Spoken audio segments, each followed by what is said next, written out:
What's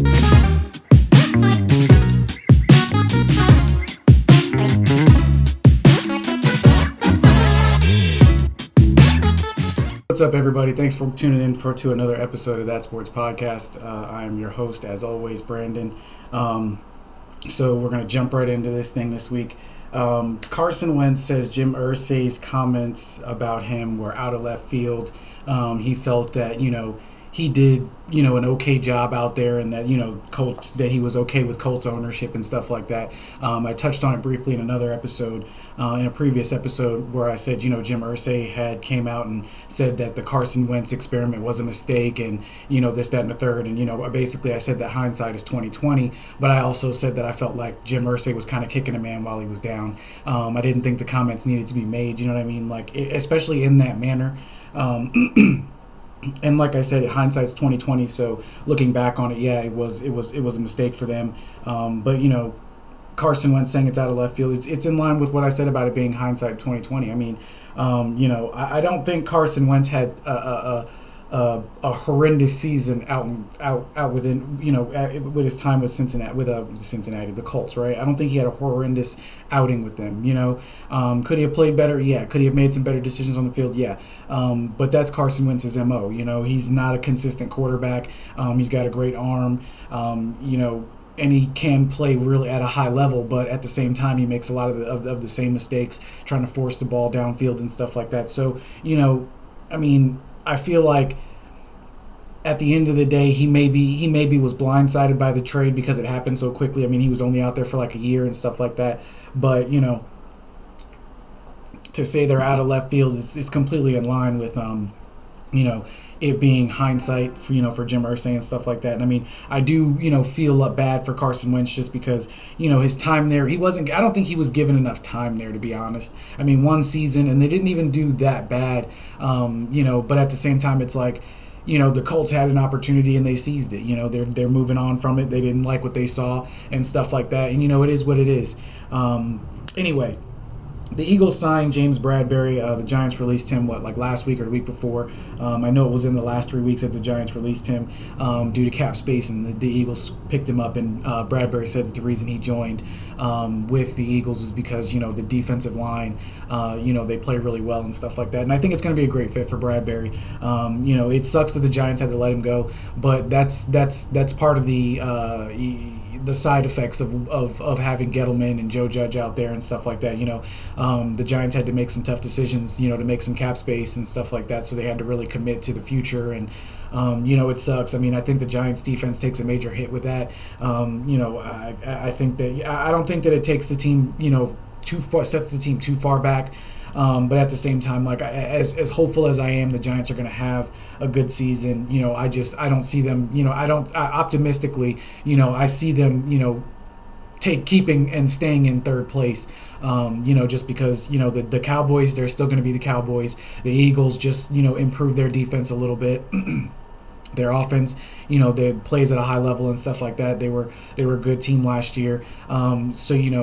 I just don't see the Giants. I mean, on the paper, the Giants look decent. They look like they're in rebuild mode, and they have some promising players, and they have some great talent still on the roster and everything. But with Daniel Jones' inconsistency and stuff like that, the gaps in the defense, can those guys that they drafted bring in some help and stuff like that? And how do they scheme those guys in there to, sort of cover up those holes, those gaps in talent that they have and stuff like that? So it's going to be an interesting season, but I don't think the Giants are going to be even remotely close to being, one of the top teams in the NFL. It's sad to say, it sucks having to say that about my team, but, with all the stuff that they're having to correct and everything like that, the quarterback issues on defense, the O-line and stuff like that, Saquon Barkley's injuries and stuff, trying to find somebody to, help carry the load on the game on that side of the ball and everything. So it's like, it sucks saying it, but at the end of the day, it is what it is. Everybody's team goes through lulls and stuff like that. So hopefully the Giants, surprise me this year, but I'm not holding my breath. The Seahawks have an interesting quarterback, kind of duel going on between Geno Smith and Drew Lock. most people think that Geno Smith is the de facto starter. He's been with the Seahawks. He knows the Seahawks offense. He's been around the league for a little bit longer than Drew Lock. I've never been, overly impressed with Geno Smith. Maybe, as he's gotten older, he's developed, his skill set. He's developed developed more of a feel for the game and stuff like that. And he's playing at a higher level than he has in the past. But I think the starting job is his to lose. Do I see Drew Lock making it competitive? Yeah, sure. Drew Lock, like I said, is a younger guy. He's been in the league, just a few years, and I'm sure that the Seahawks are interested to see how he develops and stuff like that. But I think that Geno will be the starter when the season comes. Now, will he stay the starter the entire season? Maybe not. I don't necessarily see that being, out of the realm of possibility, simply for the fact that, like I said, I've never been overly impressed with Geno Smith and his play. And, the Seahawks are going to be a very different team without Russell Wilson. Russell Wilson was a huge part of their offense, with his ability to extend the play, keep his eyes downfield, shake off some of those would-be sacks and stuff like that, and make plays happen. That's something they're going to miss on the offense, and I don't necessarily think that Geno has that same ability. But we'll see. We'll see what happens with that. The U.S. women's national team finally gets equal pay. The most I can say about that is big ups to them for getting that. I'm happy that they're going to be happy with their salaries moving forward, especially with the way that they play against the rest of the world. I mean, they've been putting in the effort. They put in the time, the effort to go out there and really, put the screws to these teams and stuff like that and really perform at a high level. So, I'm glad that they're getting their money and everything like that. If you've been following my podcast, you guys know that I think athletes are mostly overpaid and stuff like that. So you won't hear me really saying that they deserve the money they got. I'll say big ups to them getting the money they got. But if they deserve these millions of dollars, then so do teachers and firefighters and all these other people who are working and actually risking their lives on a daily basis and stuff like that. The life, limb, and their health and stuff like that to make sure that we're safe and that our kids are educated and stuff like that. Like being a teacher is a very it can be dangerous. I mean, especially when you have these mask mandates and stuff like that, and people harassing them, and laws that are being enacted and stuff like that. That guidelines that people have to follow, and tensions flare and stuff like that. And I'm not saying that it's a dangerous profession overall, but let's be honest. I mean, teachers are definitely underpaid for the amount of crap that they have to deal with parents and stuff like that, and not to mention just the students and stuff. So anyway, Nick Saban accused Deion Sanders and Jimbo Fisher of buying players. He specifically mentioned Deion Sanders and some player in $1 million. And he's since tried to walk it back and apologize and stuff like that. And Deion Sanders came out and, hit back, and Jimbo Fisher hit back. These kind of accusations don't necessarily surprise me, but the way in which Nick Saban went about addressing them definitely surprises me, considering the fact that I'm not naive, and I don't think a lot of people are naive to the fact that, people walk a fine line when they do this recruiting or when they have these positions or are in positions like this, right? Like, these are high-profile positions where they're under a high level of pressure to provide top talent, provide wins, provide championships and stuff like that. So there's a fine line, and the rules weren't always what they were today as they were back in the day, right? So the shit that they were getting away with back then, they can't necessarily get away with now, and if they are getting away with it now, they're finding more clever ways to do it and stuff like that. So I'm not naive to the fact that these big name coaches, if they've got some secrets or some skeletons in their closet, you know what I mean? They paid somebody some money, or they paid somebody's loans off or something. You know what I mean? Like, I'm not saying that money necessarily exchanged hands, but there are other forms of quid pro quo that can entice players to come out and stuff like that. So the accusation, putting it out there publicly instead of addressing it in behind closed doors with the NCAA, and kind of trying to make it so it's not such a salacious thing and everything like that. You know what I mean? And like I said, it just surprises me that he would come out and say that. And I mean, Deion Sanders came out and said, I know where all. He basically said, I know where all the bodies are buried. You know what I mean? And I'm sure he knows some shit because he's been around football, he's been around athletics, he's been around this stuff his entire life. He was recruited by a college to come play football. He went pro and stuff like that. You know what I mean? So I mean, he's been around the block. He knows what he's talking about. So at the end of the day, like, the accusations flying around, it's definitely one of those situations where I feel like I wouldn't be surprised if we start hearing some stuff about some of these other coaches, and maybe even some stuff about Nick Saban and some stuff that he did in the past and everything. I just wouldn't be surprised. I would not, just because, like I said, I'm not naive, and I understand that, there's a high level of pressure that goes with these things, and some people believe that if you ain't cheating, you ain't trying. They really believe that shit. And like I said, as long as nobody's getting hurt, they don't really care. What's the harm? So, don't be surprised if you hear some more shit coming out. So this next topic, it's a kind of a sensitive topic for a lot of people. And I don't necessarily want to be heavy-handed when I talk about it, but and I have talked about it in the past. I have addressed it in the past, and stuff like that. And if you watch that episode, you know that I'm not against including transgenders in sports, right? But at the same time, there are differences between men and women that is the underlying reason why men and women's sports are separated out, right? When you compare all the statistics in sports, in men and women's sports, right, you can see that men perform at a higher level than women. And that's not to say that women can't play basketball or play football or play soccer and they're not good and they're not talented and stuff like that. I'm just saying that when it comes down to just raw physicality and, just things that you can't teach somebody to be tall. You can't teach somebody to be fast, right? Like, you can't teach those things. Those are natural, biological gifts that you are given, that people are given. And men are gifted that because of the testosterone that we produce. Obviously, not all men produce. Obviously, genetics have some role to play in it and stuff like that. Your diet and how you're raised and stuff like there's a variety of factors that go into you're in determining your height and your weight and everything like that. But the point is that not everybody is going to be the same height, same weight and stuff like that. And the variance between men and women is steady. When you look at the average height of the WNBA versus the average height of the NBA, Chris Paul would be, is around I want to say 6'2" or something like that. And he's relatively short compared to the majority of other players in the NBA. Whereas in the WNBA, Brittany Griner was the tallest, I believe, at 6'7" or 6'9" or something like that.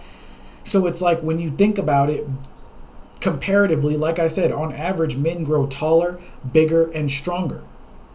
And that's not me trying to be sexist. That's data. That's comparing the data and looking at the statistics. You look at, the sprinting, the running events and stuff like that. Men are faster. They're finishing over a second faster in the majority of races across the board. Across the board. Right? So it's when you think about those things in the context of sports, that's why they separate it out. That's why scientifically they've said we're going to keep these separated. At first it was just because men were men and women were women and blah, blah, blah, blah, blah. But scientifically speaking, when you look at the data, the number and the statistics and stuff like that, I'm not saying that women can't play the sports. They're just not playing at the same level. So when you talk about somebody being a transgender woman going into women's sports, they're taking a biological advantage because for so many years, however many years it was before they transitioned, they were filled with testosterone. They had high levels of testosterone in their bodies compared to women. So their bodies developed bigger, more muscle mass and stuff like that. They grew to be taller and stuff like that. So, and those are things that you cannot anticipate, you cannot accommodate in a sport because the sports are designed to are designed and protected by making sure that everything is almost at an even level, right? And so, I support the WSC, the swimming athletic, the coaches association and stuff like that.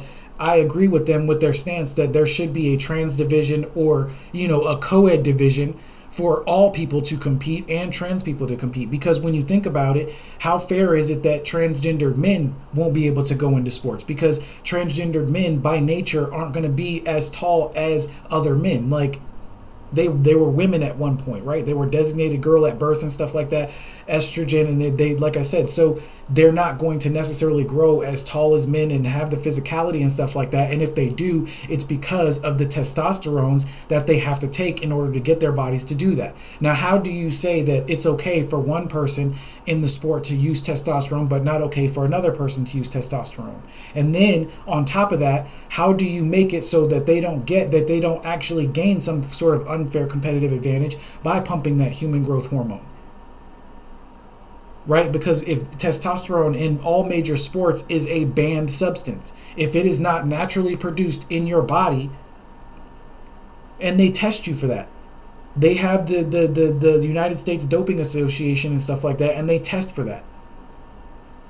And I understand that transgender women and stuff like that, they undergo, hormone replacement therapy, and they have all their procedures and stuff like that, but that does not negate the fact that not all transgender people transition at the same time.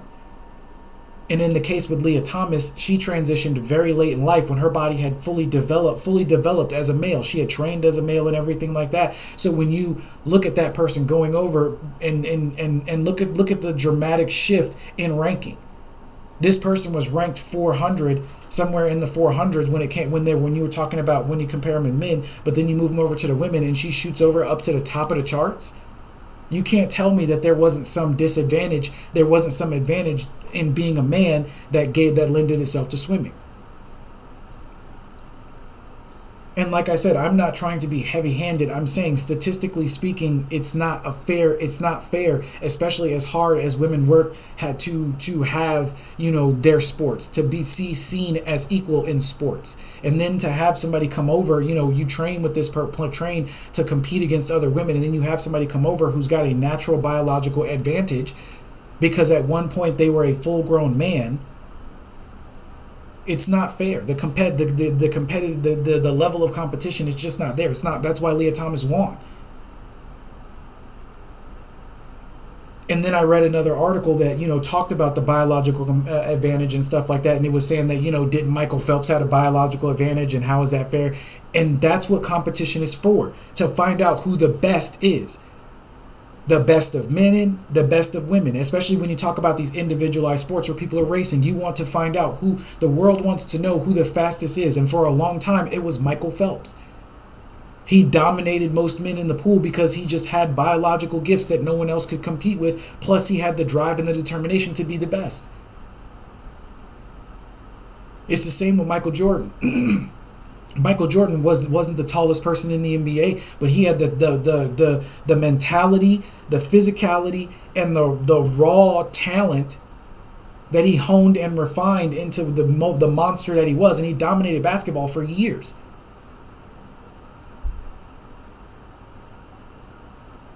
There aren't a lot of players who dominate the game the way Michael Jordan dominated the game, and we can't see, and that's what the game is for. It's to show you who the best players are, to showcase the best athletes in the world, and they want to keep that as fair as possible. So I understand why these coaches don't believe that it's fair that somebody who's transitioned from a division that is inherently going to be a top high level of competition. And that's not to say that there aren't some women who just aren't freakishly strong or fast and who wouldn't cut it in the league. But the majority of women who play and compete in other sports, they wouldn't stack up in the men's leagues.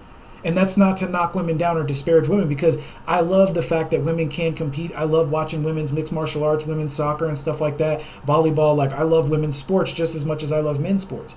But the point is that we keep them separated to keep them competitive. And I'm all for them making a trans division. That way, even transgendered men have an opportunity to go out and compete no matter what size they are. They can go out there and play basketball at the high school and college level and stuff like that, whatever, wherever they decide to incorporate these transgendered and co-ed leagues, because I think that they should be included. They should not be excluded because of some sort of hang up. But we need to create a division, right? It's just like we have divisions in the UFC. Divisions, all these divisions, and so you're not going to have some heavyweight fighting some flyweight or a lightweight, because it's just not fair. Obviously there is a chance for the smaller person to win, but when you're talking about, just sheer size and the force that and with the force difference in which they can hit, it's tremendous. So that's why they have the divisions, and they separate it out for the sake of fairness and stuff like that. You know what I mean? They even do it with kids. That's why they have the kids divisions and stuff like that. They don't want kids in the 8th grade dominating kids in the 4th and the 5th grade. What kind of competition with that? How fair is that? That's why they separate them out and do them by grades and all that kind of stuff. They don't just lump people in and everything, because they want to keep competition as fair as possible for the best athletes available. Right? And sports is very competitive, and I'm a very competitive person, and I believe in a level playing field and playing ground and stuff like that. And I'm all for creating and being inclusive and stuff, but not at the sake of the level of fairness. You know what I mean? Like, to me, you can't take away fairness and let somebody else succeed simply because everybody else just needs to suck it up and deal with it, right? Like, that's not how it's supposed to work. So I'm all for them creating a trans division, or even having a co-ed division. I mean, I would love to see co-ed sports, in college and in on TV and stuff like that, because I think it would be good to see. You know what I mean? Like, there are some men and women out there who could put together a team and go on some good runs and stuff like that. There are some women out there who can challenge some men, and I don't think that when you have the co-ed, one of the things you could do is to say, look, if you've already made it on the men's team, you can't play for the co-ed's team. Right? Like, you can only, if you've already made the men's team for whatever sport you're trying to compete in, you can't play for the co-ed team and stuff like that. You can't, you know what I mean? That way you keep that way you keep those top tier athletes competing wherever they're competing at, in men's, women's leagues and stuff like that. And then the co-eds are all the people who were good enough to get to the college, who are good enough to play at the college level, but there wasn't necessarily enough room on their respective sports. So now they have a co-ed league, and now transgenders can play in the co-ed league and the trans. You know what I mean? Like, be more inclusive. I don't understand what's so hard about that, and what's so difficult about doing it. We do it with kids and stuff like that. Kids up to a certain age play, when you have like kindergartners and stuff like that, they don't mind putting them in co-ed leagues, because it really doesn't matter. At that point, the kids are all the same strength, and they're all, not very fast and stuff like that. Obviously, there are some kids who develop at a younger age and are a little bit faster, but for overall, most kids are pretty fucking slow. So, they lump them all together. And so I don't understand, like, there are high school teams out there. My brother and sister played soccer together in high school, because the high school team didn't have enough to field boys and girls, so they put the boys and the girls team together. Gender doesn't matter. As long as there's a full team and stuff like that, let them go play. I'm all for being inclusive and stuff like that, but at the end of the day, it's going to be up to these the leagues and stuff like that to make those decisions and stuff. And I really think it's important that they do make those decisions, because I think we need to include trans women and trans men in sports. But I also think that we need to protect women in sports, because women have been treated like second-class citizens in our society for a long time. Women weren't taken seriously when it came to sports for a long time, and now finally they're getting theirs. And I don't believe that we should just sort of force upon them a group of people that could have some sort of advantage, you know what I mean, and then leave out another group of people because physically they just wouldn't be able to compete, right? So at the end of the day, I'm all about, like I said, inclusivity and stuff like that. I think that we need to be more inclusive of all people and stuff like that around, just generally speaking and stuff. because at the end of the day, there's a lot of hate in the world and stuff like that. People trying to exclude people and divide people based on skin color and race and sexual orientation and gender and stuff like that. So I think it's really important that, people really start making the effort to, create these new divisions and these new leagues and stuff like that to be more inclusive and stuff, because transgender people and, they deserve to be represented in sports. They deserve to have, those transgender role models to look up to and stuff like that. People who have, paved the way for other transgender people to feel comfortable in their skin and go out and compete and have fun and stuff like that and showcase their talents and their abilities and everything. That's the end of my episode. Like I said, I hope nobody's offended or anything like that. Men, women and stuff like that. Like like I said, I'm all about equality and stuff like that. I believe that men and women are equal as human beings, but when it comes to physicality and stuff like that and the nature of sports and stuff, they divide it up because, statistics, they said they are what they are. We can't deny what's on paper and what's been recorded, right? We can only be objective and non-biased and stuff like that. So, I hope nobody's offended and everything like that. Like I said, I really just want to spread a positive message about inclusivity on that. And that's why I wanted to talk about it and stuff, because, I think that, transgender people are, need to be included more in society and stuff like that, because it's the only way that it's going to be, the stigma around them is going to go away and stuff like that, is if people start including them more and stuff like that. And, anyway, I'm done rambling. So thanks for watching. Catch you next week. Enjoy your Friday. Peace.